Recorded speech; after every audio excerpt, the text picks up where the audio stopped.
سوال: صدقہ فطر کس کس کی طرف سے دینا واجب ہے؟ جواب غور سے سنیں۔ مالدار آدمی کے لیے صدقہ فطر اپنی طرف سے بھی ادا کرنا واجب ہے، اپنے نابالغ اولاد کی طرف سے بھی۔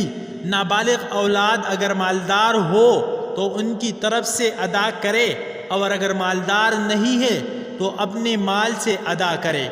بالغ اولاد اگر مالدار ہے تو ان کی طرف سے صدقہ فطر ادا کرنا باپ پر واجب نہیں۔ ہاں، اگر باپ از خود ادا کر دے گا تو صدقہ فطر ادا ہو جائے گا۔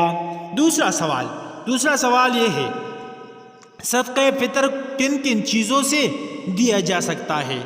تو جواب غور سے سنیں۔ صدقہ فطر میں کشمش، کھجور، جو، گندم یا آٹا یا ان چیزوں کی قیمت دی جا سکتی ہے، اور قیمت دینا زیادہ بہتر ہے تاکہ مستحق آدمی اپنے ضرورت کی چیز خرید سکے۔